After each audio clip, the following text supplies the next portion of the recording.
Ayon sa testamento na si Catherine Howard, humimlay siya sa aking tabi na walang saplot. Ginamit niya ako na tila ba isang lalaking walang karanasan. Tila ba hindi napapagod at walang katapusan. Ayon naman sa haring si Henry VIII, siya ay ang aking rosas na mamula-mula, ang rosas ko na walang tinik.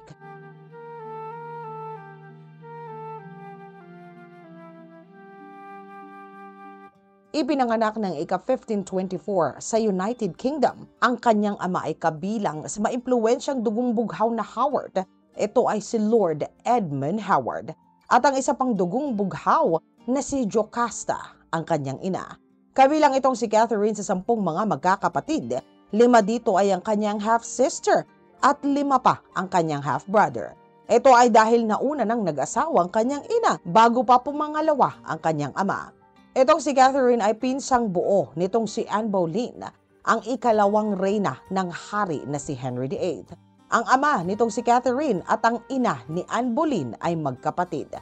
Samantalang second cousin naman ito si Jane Seymour, ang ikatlong reyna nitong si Henry.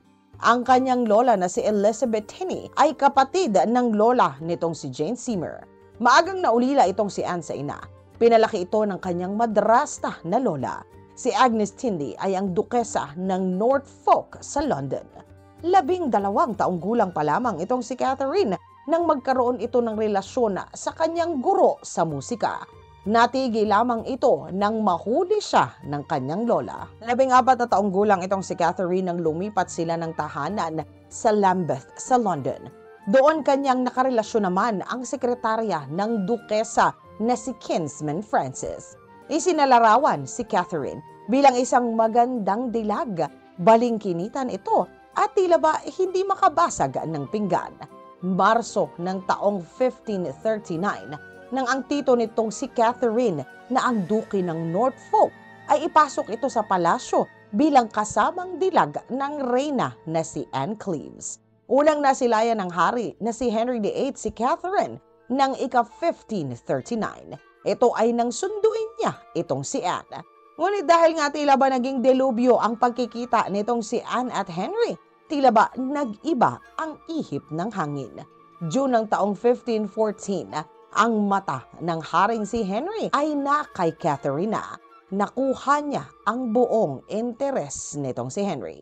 Nakasaad sa testamento nitong si Anne of Cleves, nakitang-kita niya ang kanyang asawa na si Henry VIII na nakay Catherine ang dalawang mga mata. Sa panahon na ito, tila ba si Catherine ang gamot sa tumatanda ng 50 taong gulang na si Henry. Ayon sa mismong testamento ng hari, na sa tuwing kasama niya ang 18 taong gulang na si Catherine Howard, ay tila ba bumabata muli ang pakiramdam niya. Ayon naman sa mga historiador, nakakaiba ang ganda ng dalaga. Talaga namang malumanay ito kung gumalaw. Ang buhok nito ay tila ba sinag ng araw. Napakabait nito at maunawain, ngunit kinapos lamang ito ng katalinuhan. Madalas na wala itong pakialam sa mundo, basta masaya siya. Tama na ito para sa kanya. Pinalaki mang Katoliko itong si Catherine, hindi kailanman masasabi na isa siyang relihiyosa. Kaya naman hindi ito naging malaking impluwensya sa hari na ibalik sa Katolisismo ang kanyang kaharian. Dahil pinal na ang diborsyo ng reyna na si Anne of Cleves, malaya na naman ang haring si Henry VIII na gawin ang kahit na ano na gusto niya. Kaya naman, kukuha siyang muli ng ika-5 na reyna. Etong si Catherine ay sadyang napakahilig sa mga mamahaling mga bagay. Mahilig din itong dumalo at magdaos ng piging sa loob ng palasyo. Tila ba lunod na lunod itong si Catherine sa atensyon na kanyang nakukuha, lalo na kapag ito ay nakikipagsayaw sa iba't ibang mga kalalakihan.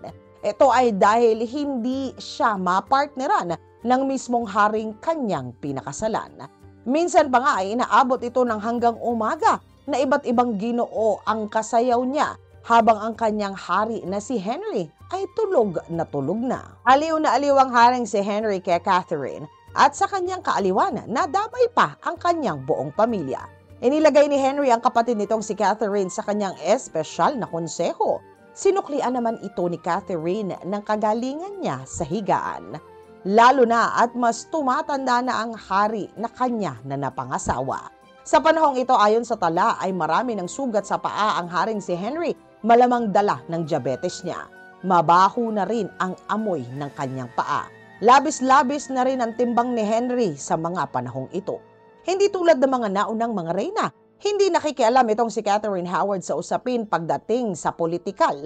Wala rin itong pakialam sa usaping pangrelihiyon, hindi tulad ng kanyang pinsan na si Anne Boleyn. Ang tanging hiniling lamang nitong si Catherine ay palayain ang 3 mga preso na nasa Tower of London. Isa dito ay ang taga-suporta ng kanyang yumaong pinsan na si Anne. Sa mata ng hari, puro at busilak ang kanyang ika-5 reyna. Ngunit ang lahat ng ito, mga katinagalog ko, ay magbabago nang pakitaan siya ng ebidensya ng bishop na si Thomas Cranmer. Ang ika-5 reyna ay totoo na pinagtataksilan siya. Ayon sa tala na ang saksi sa nasabing pakikiapid ay ang mismong alalay nitong si Catherine na nagngangalan na si Mary. Ayon kay Mary na hindi lamang isang beses na pinagtaksilan ni Catherine itong si Henry. 2 beses na ito ay kanyang personal na nakita. Maliban pa sa mga bagay at mga pagkakataon na hindi niya na mismo ito na nasaksihan pa. Ang mga ginoo ay pinangalanan bilang si Henry Manox at Francis Dereham. Hindi naman agad na naniwala ang hari.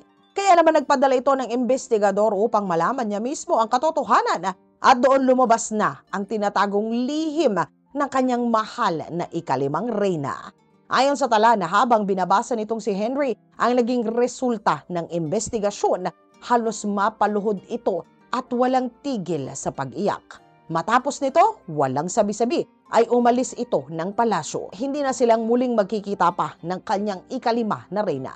Agad na ipinahuli ang reyna at dito mas tumindi pa ang investigasyon laban sa kanya. Nang panahong ito, hysterical itong si Catherine. Pinapipirma siya ng konseho. Ito ay ang dokumento na nagsasabi na ipinawawalang bisa na ang kasal nila at itinatakwil na siya ni Henry bilang ang kanyang reyna. Ngunit sa halip na pumirma ayon kay Catherine, napinilit lamang siya. Kaya naman daw nagawa niya ang ipinaparatang sa kanya. Ngunit nang siyasating maigi ang silid ng reyna, doon natagpuan nila ang mga love letter at ang palitan ng mga matatamis na sulat ng mga kalokadidang niya. Kaya naman ngayon ay mayroon ng pisikal na ebidensya laban sa kanya. Mas lalong hindi na siya patatawarin pa. Matindi ang kaparusahan na kanyang matatanggap. Sa panahong ito walang anak si Catherine at Henry.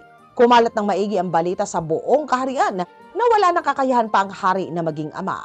Wala itong silbi na sa kama. Hindi rin nakatulong na ayaw sa kanya ng anak nito na si Mary I, lalo na at 9 na taon na mas matanda ito sa kanya.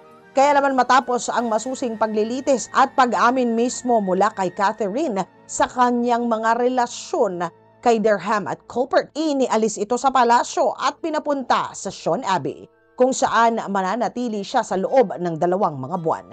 Kinumpis ka rin lahat ng kanyang mga magagarang damit at mamahaling mga alahas.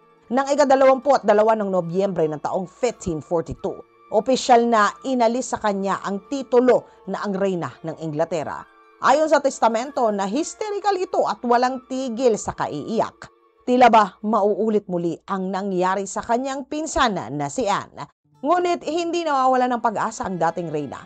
Ayon sa kanya, mapapatawad siya ng hari dahil mahal na mahal nito siya. Ngunit ang mga ebidensya ay mas lalong dumami at nadaragdagan pa. Lahat ng mga sangkot at saksi ay inimbestigahan. Malinaw na ang bigat ng kanyang kasalanan. Pinahirapan ng husto ang mga naging kalukadidang niya. Ang mga kasama niyang mga dilag ay pinagkanunurin siya at isiniwalat lahat ng iba pang mga kasalanan niya. Kaya naman Enero ng taong 1542, sa bisa ng kautusan ng hari na si King Henry VIII, pinatawan si Catherine Howard ng pinakamabigat na parusa dahil sa kataksilan niya. Kasama niya ang pinakamalapit na alalay niya na si Lady Rochford. Pareho sila na aalisan ng ulo. Gabi bago isa katuparan ng hatol sa kanya, hiningi ni Catherine na dalhin sa kanya ang bloke ng kahoy na gagamitin para sa kanya. Ito ay upang mag-e-ensayo siya sa huling sandali kung papaano ba dapat ang itsura ng reyna. Ayon sa tala, buong gabi nag-ensayo si Catherine Howard sa paglalagay ng ulo niya sa tamang posisyon. Lunes ng ika-7 ng umaga, ika-13 ng Pebrero, inasistihan na si Catherine Howard papunta sa entablado. Ayon sa tala, nahinang-hina ito at halos na hindi na makalakad pa ng mag-isa. Sa huling sandali, bago isa katuparan ng hatol sa kanya, ay nagsalita ito ng maikli. Ayon sa kanya na mali ang kanyang nagawa at hinihingi niya ito ng tawad sa poong may kapal at maging sa haring si Henry. Sana ay kaawaan nawa siya. Matapos nito, ang rosas na walang tinik ng haring si Henry ay inalisan ng ulo. Matapos nito, dinala ang kanyang katawan sa kapilya ng St. Peter at itinabi ang kanyang libingan sa kanyang pinsan na si Anne Boleyn. Pumanaw ang ika-5 reyna na si Catherine Howard sa edad na halos 19 na taong gulang, 18 buwan matapos na siya ay makoronahan. Mga katinagalog ko, ilang beses ba dapat na pinapatawad ang mga nagtataksil sa minamahal? Isulat po ang inyong sagot sa comment section sa ilalim. Excited po ako na ang isang ito ay ating basahin. Mga katinagalog ko, kung nais pa pong makapanood ng mga segment na ganito, ay nai-upload na po ang kwento ng pinagmulan ng King Arthur at maging ang paghihirap ni Hercules at ang mga naging asawa nitong si Zeus. Magkita-kita pong muli tayo sa mga segment na makabuluhan na katulad nito.